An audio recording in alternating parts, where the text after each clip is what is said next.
Hey guys, welcome back to my channel. Myself Prachi and होने वाली CM Prachi. Guys हमारे channel पे आपका बहुत बहुत स्वागत है।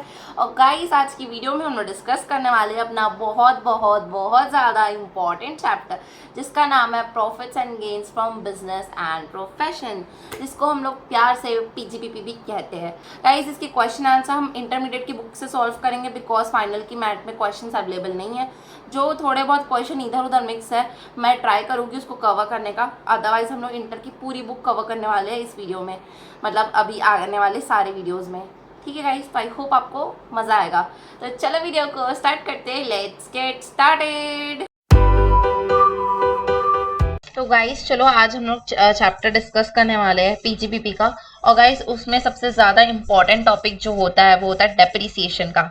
तो गाइस डेप्रिसिएशन के बारे में हम लोग आज पढ़ेंगे, सीखेंगे, समझेंगे। और गाइस मैं आपको एकदम मेक श्योर कर रही हूँ कि डेप्रिसिएशन से इजी कुछ भी नहीं है और PGPP में बहुत ज़्यादा इम्पोर्टेंट है। इसमें से क्वेश्चन आते ही आते हैं अगर आप इंटरमीडिएट में हो तो, और फाइनल में भी चांसेस रहते हैं, मतलब कुछ कुछ एडजस्टमेंट दे देते हैं एग्जाम में। तो गाइस जो अपना डेप्रिसिएशन है वो सबके लिए बहुत ज़्यादा इम्पोर्टेंट पार्ट प्ले करता है। तो गाइस ये वीडियो को एकदम ध्यान से और अच्छे से समझना, ठीक है।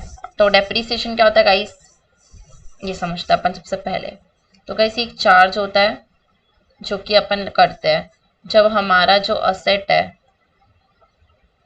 उसके वियर एंड टेयर पे, मतलब जब वो असेट घस जाता है, यूज हो के, तो गाइस उसके यूसेज पे अपन उसके वियर एंड टेयर पे जो अपन चार्ज करते हैं उसको अपन डेप्रिसिएशन कहते हैं। ये क्यों चार्ज करते हैं, ताकि गाइस कॉमन सेंस लगाओ थोड़ा सा। आपने एक बहुत बड़ा प्लांट लगाया है 2 करोड़ रुपए का। आप सोचे कि अब 2 करोड़ रुपए का एक्सपेंस हो गया मेरा, अब मैं इसको PL अकाउंट में बुक करूंगा। एक बार सोच के देखो, PL अकाउंट में आप इसको बुक करोगे तो आपके PL अकाउंट में क्या पहले साल में 2 करोड़ का प्रॉफिट आएगा? आप डूब जाओगे पूरा। तो गाइस इस वजह से, और वैसे एक रीजन तो ये हुआ, दूसरा रीजन ये है कि क्या वो प्लांट आपका इस साल बस यूज हो रहा है? नो मैम, कम से कम 10 साल तो चलेगा ही वो प्लांट। तो गाइस जब 10 साल चलेगा तो आप उस एक्सपेंसेस को 10 साल तक लेके जाओ ना, इस साल बस क्यों बुक कर रहे हो? तो ये रीजन की वजह से डेप्रिसिएशन चार्ज होता है। ये रीजंस पता होना बहुत जरूरी है, अदरवाइज कॉन्सेप्ट क्लियर नहीं रहेगा तो कुछ समझ में नहीं आता। ठीक है, तो क्यों लगाते हैं अपन डेप्रिसिएशन, ही समझे पहले। तो व्हाट इज डेप्रिसिएशन मैंने ये समझाया। वाई क्यों चार्ज करते हैं डेप्रिसिएशन, इसके 2 रीजन मैंने आपको समझाया। पहला ये कि अगर इतना मोटा एक्सपेंडिचर आज PL में डालोगे तो PL ही डूब जाएगा पूरा। दूसरा ये कि जो एसेट की लाइफ है उसके अकॉर्डिंगली वो एक्सपेंस को लेके जाओ ना। जब उसकी लाइफ 10 साल है तो 10 साल तक लेके जाओ, क्यों आज एक साथ ले रहे हो? ठीक है, तो डेप्रिसिएशन वाई एंड व्हाट समझ में आ गया। अब सीखेंगे हाउ, कैसे चार्ज करते हैं। ठीक है, तो देखो यहाँ पे मैंने कुछ दिया है वो पढ़ लेते हैं। वाई चार्ज क्यों चार्ज करते हैं, क्योंकि वियर एंड टीयर होता है एक्टिव यूज से। ऐसा प्रोज उस मशीन को यूज करोगे तो वो घसेगा, इस वजह से आप उसके ऊपर डेप्रिसिएशन लगाते हो। अगर इस समय के साथ जो मशीन है उसकी भी उम्र हो जाती है, जैसे इंसानों की उम्र होती है जैसे मशीन की भी उम्र हो जाती है। यार like ma'am non living thing है क्या, ये आप कुछ भी बकवास कर रहे हो? इस बकवास की बात नहीं है, सोचो ना। अपग्रेड होता है, आप एक ना नया नोकिया का फोन खरीद के रखना, कीपैड का, पिछले 10 साल पहले खरीद के रखे रहते और आज तक आप उसको रखे रहते, और आप क्या करते पता है, उसको यूज ही नहीं करते, उसको डब्बे में पैक करके रखे रहते, आप खोलते ही नहीं उस डब्बे को कभी जिंदगी में। फिर भी से गाइस आपका वो जो असेट है वो पुराना हो जाता, आउटडेटेड हो जाता, वो आउटडेटेड हो जाता, उसको कोई नहीं खरीदता। चाहे आप उसको नया का नया रखे रहो, डब्बे में रखे रहो, फिर भी कोई नहीं खरीदता, क्योंकि समय जा चुका है गाइस, कीपैड का जमाना गया, कोई नहीं लेता आजकल कीपैड। ठीक है, तो समय के साथ भी वो चीजों की वैल्यू कम हो जाती है। लोग अगर ज्यादा समय तक रहते हैं तो उस चीज की वैल्यू कम होते जाती है उस सेट की। इसलिए गाइस, इसलिए हम क्या करते हैं, डेप्रिसिएशन चार्ज करते हैं। समझ गए आप कौन चार्ज करता है? तो गाइस जो भी उसका लीगली ओनर है, ये पेन है, इसका डेप्रिसिएशन मैं चार्ज करती हूँ। मैं क्यों करती हूँ? क्योंकि मैं इसकी ओनर हूँ। या फिर गाइस इसका डेप्रिसिएशन और कौन चार्ज कर सकता है? समझ लो ये पेन मैं यूज नहीं कर रही हूँ और मैं आपको दे दी, अब आप इसको यूज कर रहे हो अपने बिजनेस में, तो आप उसका बेनिफिट उठा पा रहे हो, तो आप इसका डेप्रिसिएशन ले सकते हो। फिर से समझो, अगर मेरा कोई सामान है और मैं उसको खुद यूज कर रही हूँ तो मैं उसका डेप्रिसिएशन लूंगी। समझ लो मैं घर में रहती हूँ और ये मेरा घर है और मेरे घर में मस्त से मैं रह रही हूँ, तो ऐसे घर का तो डेप्रिसिएशन होता ही नहीं है, सॉरी रॉन्ग एग्जाम्पल। कुछ और, ये पेन का एग्जाम्पल अच्छा था, या फिर कोई मशीन का एग्जाम्पल ले लो, कोई आपके पास मशीन है, हेयर ड्रायर है समझ लो एक, ठीक है, बहुत महंगा वाला एकदम करोड़ों का हेयर ड्रायर है, आप यूज कर रहे हो उसको, तो आप उसको डेप्रिसिएशन लोगे, ठीक है। बिजनेस में यूज करो ना, आपका पार्लर है, पार्लर में बहुत सारे हेयर ड्रायर है और बिजनेस में आप हेयर ड्रायर यूज कर रहे थे, तो वो क्या आपका एक्सपेंसेस हुआ, लीगल एक्सपेंसेस, आप उसके लीगल ओनर हुए। अब गाइस आप क्या किए, बहुत ज्यादा हेयर ड्रायर हो गया था दुकान में, तो आपने सोचा चलो मेरा पार्लर में तो बहुत ज्यादा है, ऐसा करती हूँ मैं इसको बेच देती हूँ, या आप किसी को दे दिए फॉर यूज करने के लिए। तो अगर वो इंसान उसको यूज कर रहा है अपने बिजनेस में, उसका भी बिजनेस हो ना, होना चाहिए ना, वो अपने बिजनेस में यूज कर रहा है, तो वहां पर वो डेप्रिसिएशन उसका क्लेम कर सकता है। समझ गए? आगे बढ़ते हैं। कैसे चार्ज करेंगे मैम इसको? गाइस आपको बता दूं मैं, WDV एक मेथड होता है जिसका नाम है return down value method. Return down value method जो होता है उसके चलते हम लोग डेप्रिसिएशन को चार्ज करते हैं। मतलब आपका जैसे 10,000 का असेट है, तो 10% के हिसाब से अगर हम डेप्रिसिएशन लगाएंगे तो ये आपका असेट हो गया 9,000 का। तो अब जो डेप्रिसिएशन नेक्स्ट लगेगा वो 9,000 पे लगेगा, ना कि 10,000 पे। मतलब उसकी वैल्यू जैसे डाउन होते जाएगी, तो डाउन वैल्यू पे डेप्रिसिएशन लगता है, फिर डाउन वैल्यू पे डेप्रिसिएशन लगता है, ठीक है, मेन वैल्यू पे नहीं लगता, ठीक है। तो इसको बोलते हैं रिटर्न डाउन वैल्यू मेथड, ठीक है। और block of asset, block of asset क्या है मैम? ये ब्लॉक क्या होता है? ब्लॉक का मतलब होता है guys similar type of assets को एक साथ रखना। जैसे गाइस आप स्कूल जाते हो तो सिमिलर एज के बच्चों को एक क्लास में भर दिया जाता है। अच्छा तुम्हारी एज कितनी, 8 साल है, तुम जाके क्लास 4 में बैठ जाओ। अच्छा तुम्हारी उम्र 10 साल है, तुम क्लास 5 में बैठ जाओ। तो इस एज के हिसाब से आप बच्चों को डिवाइड कर देते हो, ठीक है। जब कॉलेज जाते हैं तो वहां पे कोर्सेज के हिसाब से, अच्छा तुम बीकॉम करो, तुम बीबीए करो, तुम एमकॉम करो, तो कोर्स के हिसाब से तुम लोग डिवाइड हो जाओ। तो वैसे ही ब्लॉक ऑफ एसेट क्या होता है, हमारा जो बिजनेस है वहाँ पे फर्नीचर है, फिक्सचर है, मशीनरी है, प्लांट है, बिल्डिंग है, कंप्यूटर है, एसी है, तो ये सारे एसेट अलग अलग नेचर के। तो अगर हमारे पास 4 प्लांट है, 3 बिल्डिंग है, 2 लैंड है, तो हम क्या करेंगे, लैंड की अलग कैटेगरी रख दिए, प्लांट की अलग कैटेगरी रख दिए, कंप्यूटर फर्नीचर की अलग कैटेगरी रख दिए, क्योंकि गाइस कैटेगरी और ब्लॉक सेम होगा, मतलब ब्लॉक वाइज रख दिया अलग अलग। और गाइस उन ब्लॉक का ना अलग से स्पेशल रेट रहता है, इसका रेट भी अपन पढ़ेंगे आगे। जैसे कि ब्लॉक है मशीनरी, प्लांट एंड मशीनरी है, इसका रेट है 15%, तो इसका एक ब्लॉक रहेगा। दूसरा बिल्डिंग जो लगता है, बिल्डिंग में 10% है, तो बिल्डिंग जो है उसका अलग ब्लॉक बनेगा। समझे? तो ब्लॉक का मतलब समझ गए, WDV का मतलब समझ गए, कैसे लगाते हैं डेप्रिसिएशन ये भी समझ गए। काफी इंटेलिजेंट है तुम तो। अब रेट को बहुत ध्यान से समझना, एकदम ज्यादा, एकदम ज्यादा ध्यान से। देखो रेट का मतलब क्या होता है, परसेंटेज, कितना परसेंट हम डेप्रिसिएशन लगाएंगे। तो गाइस कितना परसेंट डेप्रिसिएशन लगाना है ये तो आपको याद करना पड़ेगा। जो हमारे बुक है उसमें दिया हुआ है कि प्लांट एंड मशीनरी में 15 लगेगा, बिल्डिंग में 10 लगेगा, बुक्स में 40 लगेगा, ऐसे करके सबका अलग अलग रेट है। इंटेंजिबल में 25 लगेगा। तो गाइस वो तो याद करना पड़ेगा। बट डेज भी मैटर करते हैं, कितने दिन तक इस्तेमाल हो रही कोई चीज, उसके हिसाब से तो डेप्रिसिएशन लगाओगे ना। तो गाइस इनकम टैक्स का सीधा सटीक रूल ये है कि अगर आप 180 दिन या उससे ज्यादा, 180 दिन या उससे एक दिन भी ज्यादा इस्तेमाल करते हो अपने असेट को, तो आप उसके ऊपर 100% डेप्रिसिएशन ले सकते हो। मतलब अगर 100 रुपए डेप्रिसिएशन आया तो आप पूरा का पूरा 100 रुपए ले सकते हो, ठीक है। बट अगर आप 180 दिन से कम यूज कर रहे हो, तो अगर आपका 100 रुपए डेप्रिसिएशन आया तो आप सिर्फ 50 ले सकते हो, पूरा नहीं ले सकते।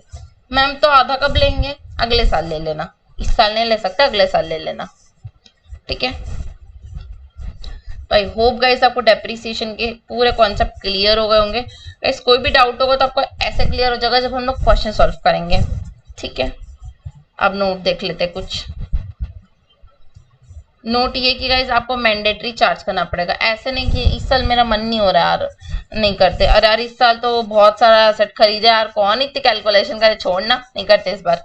ऐसे नहीं कर सकते, आपके पास कोई ऑप्शन नहीं है, मैंडेटरी है ये तो। उसके बाद पर्सनल और बिजनेस को अलग रखना है। आपने एसी खरीदा, ऐसे बोल दिया कि बिजनेस की 10 एसी खरीदा, जबकि यहाँ पे तो आरटी लगी है, दो और कहाँ गई, अरे वो हम डायरेक्टर के घर में लगी दो ठोक। तो ऐसे नहीं होता, पर्सनल चीजें अलग, बिजनेस वाली चीजें अलग। अगर कोई भी ज्वाइंट ओनर है तो उनके बीच में अपन बांट देंगे उनके हिसाब से, जिस भी प्रोपोर्शन में बांटेंगे, बट अलग अलग होनी चाहिए सारी चीजें, ठीक है। अब गाइस रेट से याद करने की कोशिश करते हैं हम लोग। मैंने आपके लिए बहुत प्यारा चार्ट बनाया है, सो दैट आपको इजीली याद हो जाए। बुक में तो कैसे दिया था एकदम, खुद देख लेना आप। अब ध्यान से सुनना, आपको याद करवाने के लिए इतनी प्यारी चार्ट बनाई हूँ। देखो, सबसे पहले गाइस, अगर सबसे ज्यादा इंपॉर्टेंट जो पहले मैं आपको याद करवा देती हूँ, सबसे ज्यादा इंपॉर्टेंट है बिल्डिंग, 10% वाला बिल्डिंग, 15% वाला प्लांट मशीनरी लगता है, ऑयल वेल्स भी होते हैं इसमें, ठीक है। कौन कौन? Plant machinery oil wells 15, building 10। Ship होती है, शिप ना गाइस, शिप जो होती है वो उसका 20 होता है। इंटेंजिबल जो होता है उसका 25, 25 होता है 25 इंटेंजिबल्स। 30 होता है मोटा कार्स, कार्स जो होती है मोटा कार्स होती है उसका 30 होता है। फिर कोई भी टेम्परेरी कंस्ट्रक्शन कर रहे हो, कंप्यूटर ले रहे हो, बुक्स ले रहे हो, तो इसका 40 होता है। अब आप कॉमन सेंस लगाओ इसमें। मैम ये रेट इतने अजीब क्यों है, ऐसे क्यों है मैम? गाइस इसका रेट का होना ऐसा, इसके पीछे लॉजिक है। लॉजिक क्या है? कोई चीज गाइस जल्दी जल्दी खराब हो जाती है अगर, तो उसका रेट ज्यादा रखना पड़ेगा, क्योंकि डेप्रिसिएशन जो है तो वो तो वियर एंड टीयर पे लगता है ना। चीज अगर खराब ज्यादा होगी तो उसका रेट ज्यादा होगा, कोई चीज खराब ही नहीं होती तो उसका रेट कम रखो। बिल्डिंग जो एक बार बना दो सालों साल चलती है, 10% के हिसाब से लगाओ, 10 साल तक चल रही है। अब टेम्परेरी कंस्ट्रक्शन है, कंप्यूटर है, इन लोग कितने साल चलेंगे? मुश्किल से 4-5 साल चल गए तो चल गए, नहीं तो वो भी नहीं, है ना। तो इसलिए इसका रेट 40% है, मतलब बहुत ज्यादा अमाउंट है। बुक्स आउटडेटेड हो जाती है, इसलिए 40% है। तो गाइस ये रेट इसलिए ज्यादा है, ठीक है। इंटेंजिबल मतलब कॉपीराइट, पेटेंट्स, ये सब है 25%। 30% क्या? कार है, ठीक है। शिप का 20% है। आपको पता है मेरे घर 2 शिप है और 3 कार है। उसके बाद फिर मैंने अपने पढ़ाई का, बुक्स का वगैरह का, पता है 25 रुपए में ना पूरा पेटेंट करवाया है। 25 रुपए में होता है मैम पेटेंट? हाँ, बाजू गली में होता है 25 रुपए में पेटेंट। अच्छा, और मैम आप रहते कहाँ पे? अरे वही 40 तो कंस्ट्रक्शन करवाई थी मैं अपने लिए घर, और मैं पूरे 40 घरों में रहती हूँ आराम से, एक दिन यहाँ, एक दिन वहाँ, एक दिन वहाँ, एक दिन वहाँ। मैम आप क्या करते हो वहां जाके? अरे कुछ नहीं करती, मैं मस्त यही अपना लैपटॉप कंप्यूटर चलाती हूँ और बुक्स पढ़ते रहती हूँ। मेरा काम तो पढ़ाने का है ना, तो मैं लैपटॉप कंप्यूटर यूज करती हूँ और बुक्स पढ़ते रहती हूँ वहां बैठ के। सही बात है मैम, आपका तो सही है, हाँ। ठीक है गाइस, तो आई होप आपको मेरी सिली सी स्टोरी से ये वाले सेक्शन याद हो गए होंगे। तो मैं आपके लिए स्टोरी रिपीट कर देती हूँ। एक बार क्या होता है कि मेरे को बहुत मन करता है शिप खरीदने का, तो मैंने 2 शिप खरीद लिया और मेरे पास ऑलरेडी 3 कार थी। तो 20% शिप का, 30% मोटा कार का। उसके बाद आपको पता है मेरे पास 40 टेम्परेरी हाउसेस है, जिसमें मैं हमेशा रहती हूँ, कभी यहाँ कभी वहां कभी वहां। फिर आप पूछे मैम क्या करते हो वहां रह के? मैं वहां पे बुक्स पढ़ती हूँ और लैपटॉप कंप्यूटर चलाती हूँ। तो 40 मतलब 40%। ठीक है गाइस, तो आई होप यहाँ तक आपको लर्न हो गया। हाँ हाँ हाँ, और 25 रुपए में मैंने अपनी क्लासेस के सारे कॉपीराइट ले रखे हैं, वो बाजू गली से 25 रुपए में हो जाता है सब, मस्त। ठीक है, प्लांट एंड मशीनरी का 15% होता है, ये आपको याद करना पड़ेगा, बहुत ईजी है, बार बार क्वेश्चन में आता है, याद हो ही जाएगा। और 10% बिल्डिंग का होता है, ठीक है। उसके बाद गाइस ये 5% आपका रेसिडेंट बिल्डिंग का है, मतलब जहाँ पे आप रहते हो ना, रेसिडेंट बिल्डिंग आपका, वहां का 5% है।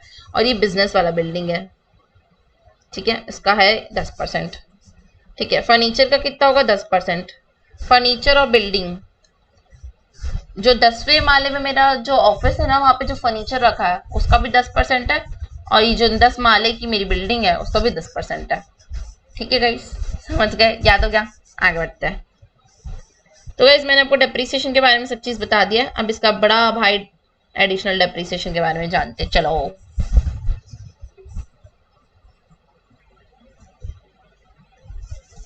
तो चलो गाइस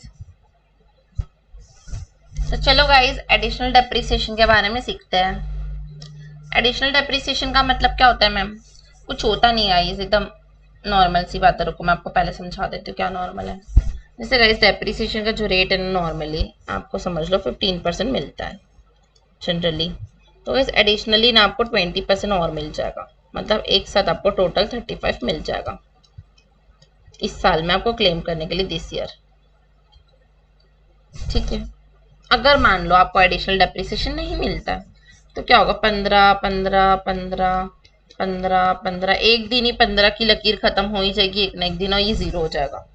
ठीक है, तो गाइस आपको अगर नॉर्मल डेप्रिसिएशन मिलता है तो 10 साल लगता है डेप्रिसिएशन के पेड़ों को काटने में, बट अगर आपको एडिशनल डेप्रिसिएशन मिल जाता है तो आपके जो पेड़ है वो जल्दी कट जाते हैं।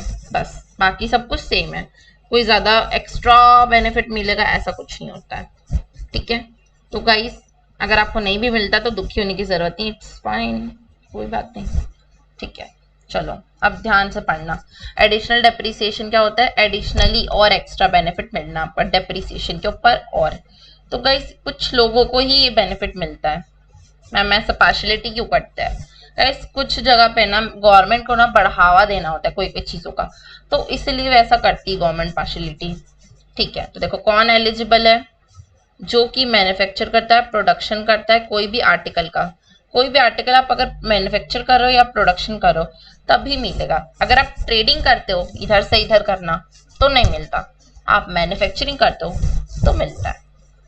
या फिर आप कोई इलेक्ट्रिसिटी पावर, मतलब इलेक्ट्रिसिटी पावर को ट्रांसमिट कर रहे हो, जनरेट कर रहे हो या डिस्ट्रीब्यूट कर रहे हो, बना रहे हो, बेच रहे हो या बांट रहे हो, तो उस केस में, वो भी बिजली को, तो उस केस में आपको एडिशनल डेप्रिसिएशन का बेनिफिट मिलता है। ठीक है, कौन एलिजिबल है समझ गए? मैन्युफैक्चरिंग प्रोडक्शन करने वाला कोई भी इंसान, या बिजली बनाने बांटने या जनरेट करने वाले को। ठीक है, तो उस केस में आपको एडिशनल डेप्रिसिएशन का बेनिफिट मिलता है। अब व्हाट इज एलिजिबल, क्या क्या एलिजिबल है? ठीक है, तो यहाँ पर क्या क्या एलिजिबल, ये जो है ना ये लोग एलिजिबल नहीं है। ठीक है, जैसे गाइस अगर आप कोई सेकेंड हैंड मशीनरी लगा दिए ना तो उसके ऊपर एडिशनल डेप्रिसिएशन आपको नहीं मिलेगा। ठीक है, एडिशनल डेप्रिसिएशन आपको नहीं मिलता सेकेंड हैंड गुड्स में। आप अपनी एसी लगवाओ अपनी ऑफिस में, इससे कोई मैन्युफैक्चरिंग हो रही है? इससे आप कोई बहुत बड़ा काम कर रहे हो अपने एसी लगवा के अपने कैबिन में, नहीं मिलेगा। ठीक है, 35 AD गाइस इसके ऊपर ना 100% डिडक्शन मिलता है हमको, इसीलिए गाइस कोई भी डिडक्शन दूसरा वाला स्पेसिफिक वाला नहीं मिलता। ठीक है, आप फर्नीचर, बिल्डिंग, शिप, एयरक्राफ्ट खरीद रहे हो तो ये सारे केसेस में आपको डेप्रिसिएशन नहीं मिलेगा, क्योंकि मेनली प्लांट एंड मशीनरी के लिए होता है ये। ठीक है, ये सब चीज में नहीं मिलता। अगर आप प्लांट मशीनरी अपनी ऑफिस में बना रहे हो, अपने ऑफिस में आप क्या लगवा लिए, एसी लगवा लिए या फर्नीचर करवा दिया, इंटीरियर करवा रहे हो, या फिर आप अपने घर में मस्त से करा रहे हो ये सब चीजें, तो प्लीज कॉमन सेंस लगाओ, नहीं मिलेगा ये सब। ऐसे फालतू धंधे मत करो, किसी में भी नहीं मिलने वाला। रेट क्या मिलता है इसको याद रखना, रेट बहुत इंपॉर्टेंट है, एमसीक्यूज में भी पूछता है। रेट क्या रखना है? तो रेट गाइस 20% अपन को जनरली लगाना है, 15% जैसे मशीनरी में लगाए प्लस करना 20, अब आप 35 लगाओगे टोटल। बट अगर गाइस आप आंध्र प्रदेश, बिहार, तेलंगाना या वेस्ट बंगाल, आंध्र प्रदेश, बिहार, तेलंगाना या वेस्ट बंगाल से बिलोंग करते हो, वहां रहते हो, तो उस केस में आपको 35% मिलेगा। मतलब मैम 15 तो पहले मिल रहा था, अब 35 और मिलेगा, मतलब 50% मिल जाएगा हमको, मतलब 2 साल में हमारा पूरा एकदम free. Yes guys you are correct. Ma'am ये वाले स्टेट को फिर बेनिफिट दे रहे गाइस, ये लोग अंडर डेवलप जगह है ना, तो उनको डेवलप करने के लिए स्पेसिफाइड उनको दिया जा रहा है। ठीक है, तो क्लियर हुआ एडिशनल डेप्रिसिएशन पूरी। ये वाला पॉइंट बहुत अच्छे से याद रखना, कब नहीं मिलता है और ये कौन से स्टेट में मिलता है, स्पेशल रेट याद रखना। ठीक है, इंपॉर्टेंट ये दोनों चीजें हैं, इनको नहीं मिलता है और ये इन स्पेशल स्टेट को 35% मिलता है। ठीक है, और याद रखना मैन्युफैक्चरिंग और प्रोडक्शन वाले को मिलता है। क्वेश्चन कंफ्यूज करने के लिए ऐसे ही दे देता है, मिस्टर ए मैन्युफैक्चरिंग करते हैं तो फिर उसमें एडिशनल डेप्रिसिएशन लगता है, वही अगर ट्रेडर दे दिए तो नहीं लगता। तो ध्यान रखना है, यहाँ पर भी, यहाँ पर भी, यहाँ पर भी, कुल मिला के पूरा अच्छे से क्वेश्चन को पढ़ना है। पहला 1-2 लाइन से ही आपको पता चल जाएगा कि डेप्रिसिएशन लगेगा या एडिशनल डेप्रिसिएशन भी साथ में लगेगा। गाइस ये वाली कंडीशन सेम रहेगी जो पिछले क्वेश्चन में सेम थी। अगर आप कोई भी एसेट को आधा साल से कम यूज करते हो, मतलब less than 180 days, less than 180 days, तो उस केस में जितना भी अगर 100 रुपए का डेप्रिसिएशन है तो वो 50 लगेगा, और अगर मोर देन 180 डेज मतलब 180 दिन से ज्यादा इस्तेमाल करो आप, तो फिर उस केस में आपको पूरा 100 का 100 मिलता है। ठीक है गाइस, इज दैट क्लियर? एक सेक्शन और पढ़ लेते हैं आज। गाइस चलो अब हम लोग नेक्स्ट टॉपिक पढ़ते हैं जिसका नाम है terminal depreciation. Ma'am terminal depreciation मतलब गाइस जो लोग ना बिजली बनाते हैं ना, पावर जनरेटिंग यूनिट्स होती है जो हमारी, जो बिजली बनाती है, इलेक्ट्रिसिटी जनरेशन कंपनीज होती है जो हमारी, उनको हम लोग टर्मिनल डेप्रिसिएशन का बेनिफिट देते हैं। ठीक है, अब इसके आगे की प्रोविजन ध्यान से सुनना है, सिर्फ और सिर्फ इनको ही एप्लीकेबल होती है और किसी को नहीं होती है। तो ये एमसीक्यूज में आ सकता है, तो आपको याद रखना है कि अगर पावर जनरेटिंग यूनिट है तो उनको क्या एलिजिबल होते हैं वो लोग टर्मिनल डेप्रिसिएशन के लिए। गाइस इनको एक बेनिफिट और मिला हुआ है मैम, क्या ये कि ना ये लोग के पास ऑप्शन है कि लोग डब्ल्यूडीवी या एसएलएम में चूज कर सकते हैं। ये लोग एकमात्र ऐसे लोग हैं जिनके पास ऑप्शन है कि वो लोग एसएलएम चाहिए या डब्ल्यूडीवी चाहिए, उनको दोनों में से ही कुछ भी ले सकते हैं। पर बाकी लोग को ऐसा बेनिफिट नहीं है, बाकी लोग को एसएलएम है तो एसएलएम ही लेना पड़ेगा, डब्ल्यूडीवी है तो sorry sorry sorry sorry WDV ही लेना पड़ेगा, एसएलएम का ऑप्शन एग्जिस्ट नहीं करता, डब्ल्यूडीवी ही लेना पड़ता है बाकी लोगों को। बट जो इलेक्ट्रिसिटी वाले कंपनी के लोग हैं उनके पास ऑप्शन है कि वो लोग एसएलएम भी ऑप्ट कर सकते हैं, बाकियों के पास ऐसा कोई भी ऑप्शन नहीं है। समझ गए, यहाँ पर पावर वालों को ऑप्शन मिलता है एसएलएम का, बाकी लोग को नहीं मिलता। ठीक है, तो देखो अगर आप डब्ल्यूडीवी ले रहे हो तो आपको एडिशनल डेप्रिसिएशन मिलेगा, ऑब्वियस ही बात है, अभी मैंने बताया उस तरीके से मिलता है। ठीक है, तो आपको टर्मिनल डेप्रिसिएशन फिर नहीं मिलेगा, या तो आप टर्मिनल ले लो या तो आप नॉर्मल ले लो। आप दोनों हाथ में लड्डू लेके बोलोगे मैं ही बस लड्डू खाते रहोगा, तो ऐसे नहीं होता, एक हाथ पे ही मिलेगा, या तो इस पे लो या तो इस पे लो। तो दोनों का अलग अलग फायदा है। देखो अगर डब्ल्यूडीवी लोगे तो एडिशनल मिलेगा, टर्मिनल नहीं मिलेगा। अगर एसएलएम लोगे तो एडिशनल नहीं मिलेगा, टर्मिनल मिल जाएगा। मैम ये टर्मिनल टर्मिनल कर रहे हो, होता क्या ये, चलो समझते हैं टर्मिनल क्या होता है।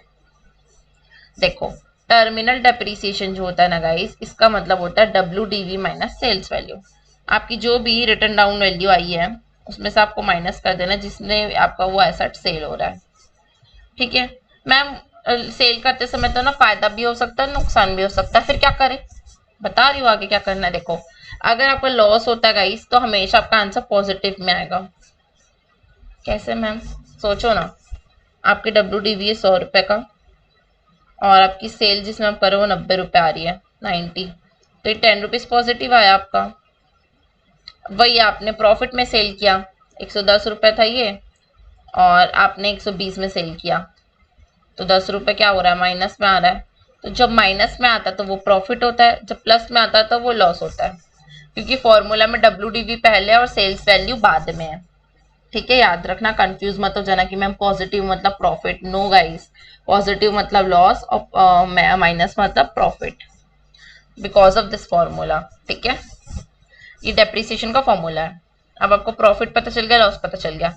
अब जब गाइस आपको लॉस होता है ना तब अपन उसको कहते हैं टर्मिनल डेप्रिसिएशन। ठीक है, और अगर आपको प्रॉफिट हो गया तो अपन उसको कहते हैं बैलेंसिंग चार्ज। यहाँ तक समझे? अगर यहाँ तक समझ गए तो फिर आगे बढ़ेंगे, फिर से बता देती हूँ मैं पूरा। टर्मिनल डेप्रिसिएशन का फॉर्मूला होता है डब्ल्यूडीवी माइनस सेल्स वैल्यू। ठीक है, अब ये तो पॉजिटिव हो सकता है या तो नेगेटिव हो सकता है। अगर पॉजिटिव हुआ तो लॉस होता है, नेगेटिव हुआ मतलब प्रॉफिट होता है। एग्जाम्पल से भी मैं आपको समझा दी। ठीक है, अगर लॉस हुआ तो उसको डेप्रिसिएशन बोलोगे क्योंकि दोनों एक्सपेंस होते हैं। प्रॉफिट हुआ मतलब फायदा हो रहा है, मतलब ये बैलेंसिंग चार्ज है, मतलब बचा कुचा, बच गया इतना हमारे पास पैसा। अब इस बचे हुए पैसे का क्या करना है, दो रास्ते हैं इसके भी।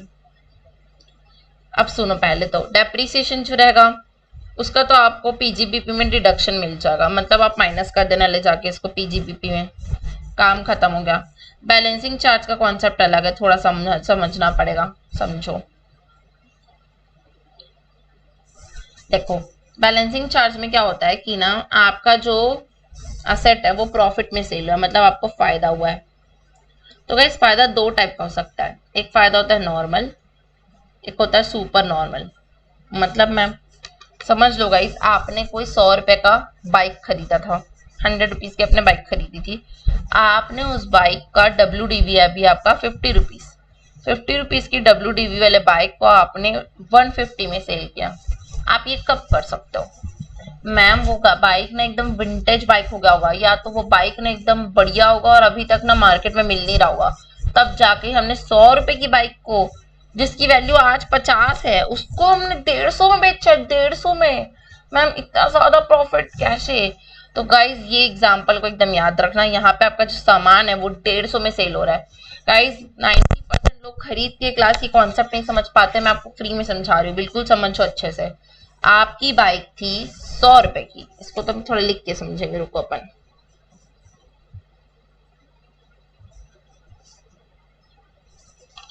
आपने बाइक खरीदा, ये आपकी बाइक है, ये आपकी बाइक है, 100 रुपीज की आपने परचेज किया है, ये आपकी परचेज कॉस्ट है।